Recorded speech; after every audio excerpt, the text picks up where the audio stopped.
Oi, gente. Eu sou Rodolfo Rodrigo, repórter do Brasil de Fato Pernambuco, e este é o programa Trilhas do Nordeste. Aqui você fica por dentro do que está acontecendo na nossa região por meio de uma boa prosa com fontes e personalidades nordestinas. Uma visão popular do Nordeste. Vem comigo!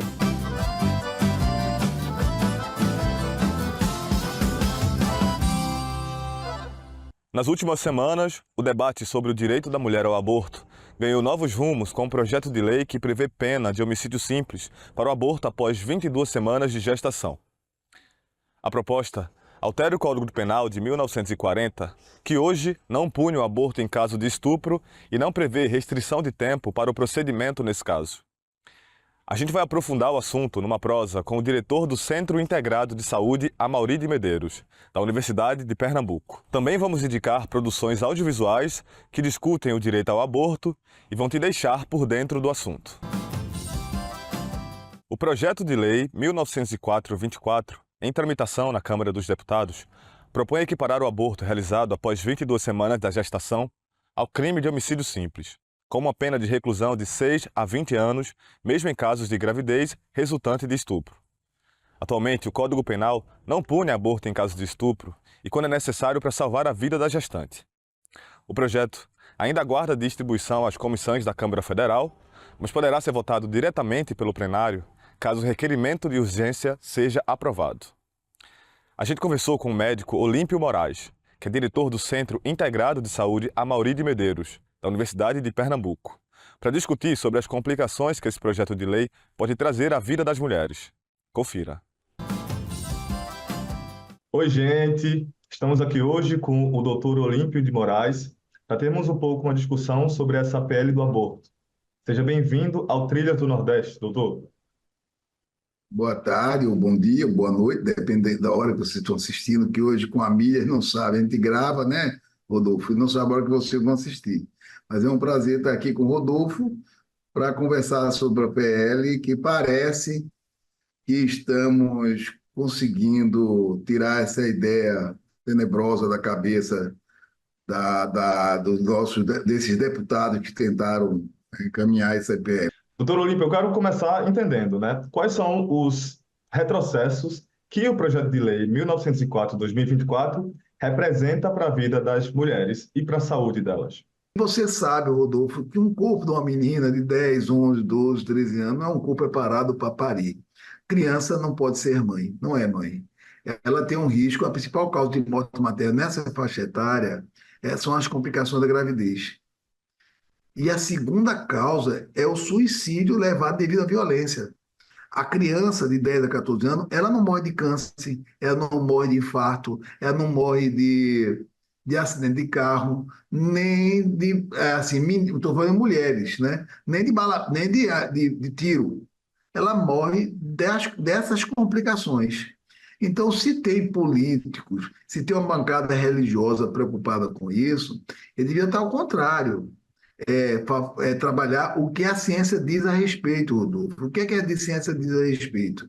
Que devemos ter educação sexual nas escolas, certo? Devemos ter o fácil acesso ao método contraceptivo. A educação sexual é importante para a criança perceba o que é carinho, o que não é carinho, o que pode, não pode, e ela tem uma abertura na escola de falar o que está acontecendo, está levando sofrimento.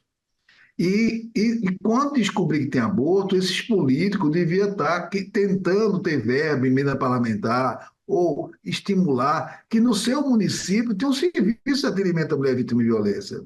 Esses políticos são contra a educação sexual, eles chamam de ideologia de gênero, que não existe isso. A educação sexual desinforma, causa fake news sobre esse trabalho hipotético nas escolas.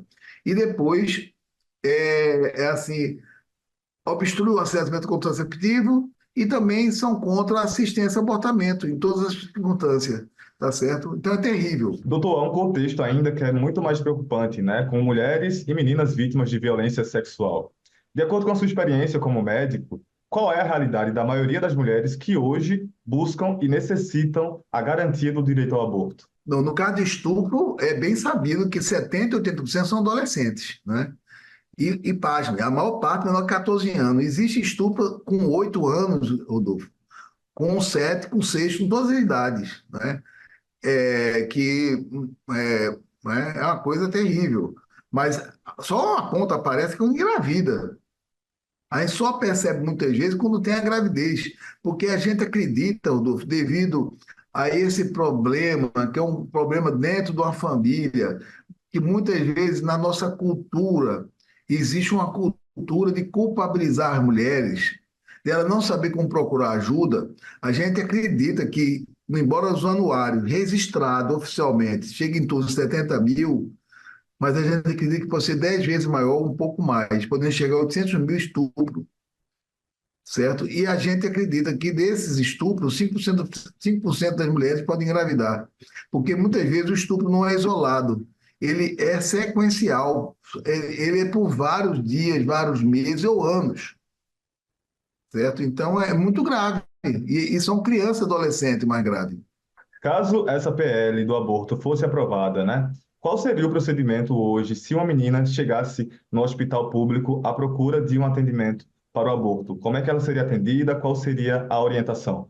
Bom, se ela chegar até 22 semanas, né, que é muitas vezes até um percentual menor, né, seria feito o protocolo, que é a gente usa o misoprostol, que induz a expulsão do feto, o feto nasce morto, abaixo de 22 semanas. Então não mudaria. O problema é que quase a outra metade, um pouco mais do que a outra metade, talvez mais, dependendo da região, né? Aqui no nosso serviço, nessa faixa etária, é mais que a metade. Então, esses casos seria negado, não é? A gente não poderia fazer, porque ela seria condenada com a pena, essa a penação maior do que o estuprador. E o médico também. Então, essa menina chegando lá que não teve culpa nenhuma, porque não existe, Rodolfo, ninguém que é estuprado, que fica em casa por sadismo, por maldade, querendo levar a gravidez 22 semanas. Isso é uma mentalidade doentia de algumas pessoas, que são pessoas que odeiam as mulheres, que acham que as mulheres é o satanás, né? Elas fazem de propósito. E é uma cabeça doentia. Então, essas meninas não teriam acesso, seriam obrigadas a levar a gravidez, e com isso a gente aumentaria a morte dessas meninas, ou por complicações do parto, ou da gravidez, ou até de suicídio, como a literatura mostra. Então a gente mataria muito dessas meninas. A gente vai dar uma pausa aqui na conversa com o Dr. Olímpio para trazer algumas dicas de audiovisuais que conversam sobre o tema do direito ao aborto e tratam desse assunto. A repórter Fátima Pereira traz mais informações. Olá! Nossa dica de hoje é o documentário Clandestinas, uma produção que lança um olhar profundo e sensível sobre o tema do aborto no Brasil, um assunto ainda envolto em tabus e controvérsias. O filme é uma realização da sempre viva organização feminista e mergulha nas histórias reais de mulheres que passaram por essa experiência, muitas vezes de maneira clandestina, enfrentando não só riscos à saúde, mas também a dura realidade de um sistema que as marginaliza e criminaliza. Ao longo de aproximadamente 20 minutos, Clandestinas traz à tona a complexidade do aborto no contexto brasileiro, onde a legislação restritiva força milhares de mulheres a recorrerem a métodos inseguros. O documentário é um chamado à empatia e à reflexão, apresentando depoimentos emocionantes que humanizam a discussão e revelam as diversas camadas do problema. A produção, que está disponível no YouTube, traz um panorama das implicações sociais, políticas e econômicas do aborto ilegal no Brasil. Ao destacar as histórias individuais, Clandestinas amplia a compreensão sobre a urgência de uma abordagem mais compassiva e informada sobre os direitos reprodutivos. Clandestinas é, acima de tudo, uma obra que busca dar voz àquelas que há muito tempo vêm sendo silenciadas. É um convite para que todos e todas nós, como sociedade, possamos enxergar além dos preconceitos e estigmas e nos engajarmos na luta por direitos reprodutivos mais justos e humanos. Até semana que vem! Estamos de volta na entrevista com o Dr. Olímpio, discutindo hoje sobre essa possível aprovação da PL do aborto, né? Doutor Olímpio, eu sei que não é a sua área, esse lado psicológico, né? Mas devido à sua grande experiência já nesse trabalho, a gente queria saber quais são as consequências, por exemplo, de uma menina que tentou fazer aborto e não conseguiu fazer aborto, né? O que é que o senhor já notou de consequente para essas pessoas? Primeiro, é uma sensação de culpa, é uma sensação de vergonha, é uma sensação de tristeza imensa, né? Elas caminham muitas vezes com depressão, certo?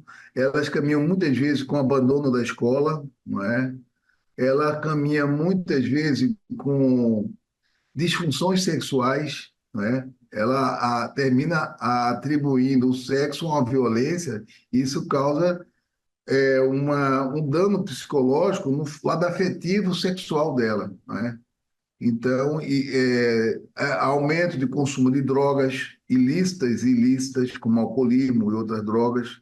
Então, ela passa por uma dor profunda na sua alma, não é? E isso aí, isso causa repercussão para a vida toda. Quando, no pior das hipóteses, ela tentar o próprio suicídio, que acontece, como disse a vocês, que a segunda causa de morte nessa faixa etária é o suicídio, principalmente devido a essa violência, certo?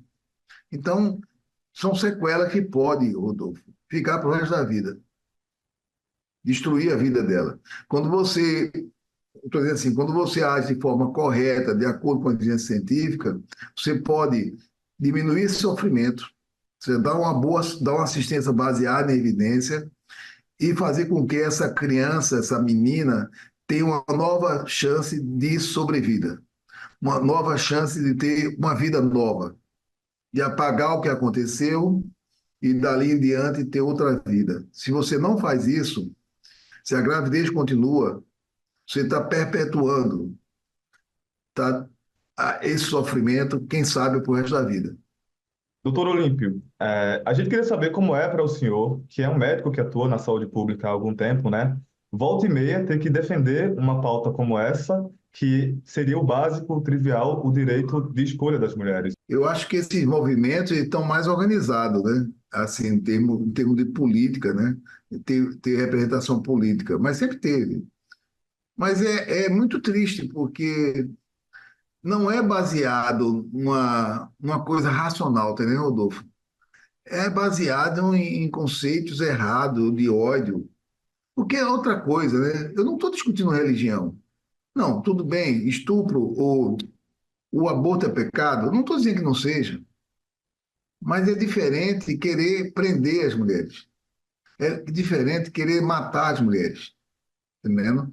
E a liberdade no Estado de Direito Democrático, Rodolfo, você tendo uma lei que dá esse direito, não quer dizer que quem discorde vai exercer esse direito. E o paciente ter autonomia sobre o seu corpo, sobre sua vida. Não é o Estado que decide, certo? Isso é autonomia, um dos princípios bioéticos da autonomia, da beneficência, da não maleficência e da justiça. Isso está tudo incluído, porque eu estou fazendo justiça. Eu estou fazendo a beneficência. Que beneficência é essa? Porque é o que a paciente queria. Eu estou fazendo um bem para ela. Ela decidiu. Eu não estou fazendo mal para ela, porque ela foi dada a oportunidade, mas ela considera que é um mal, certo? Então, esse treinamento de você sair do seu eu, da sua verdade, e ter empatia pelo outro, e tentar não julgar os outros, certo? É isso que a gente tem que fazer, que eu sei que é difícil, mas é um treinamento que tem que ser feito, né? Nós médicos treinamos isso. Doutor Olímpio de Moraes, a gente agradece a sua participação aqui no Trilhas do Nordeste. Muito obrigado e até a próxima. Obrigado, Adolfo. Um grande abraço. E o Trilhas do Nordeste está chegando ao fim. Muito obrigado pela sua audiência. Você pode assistir esse e outros episódios nos canais da TVT e do Brasil de Fato Pernambuco no YouTube. Você também pode enviar sugestões de pautas para a gente. É só falar no e-mail pautape@bdfestados.com.br. Até semana que vem, toda segunda-feira, às 7h45 da noite.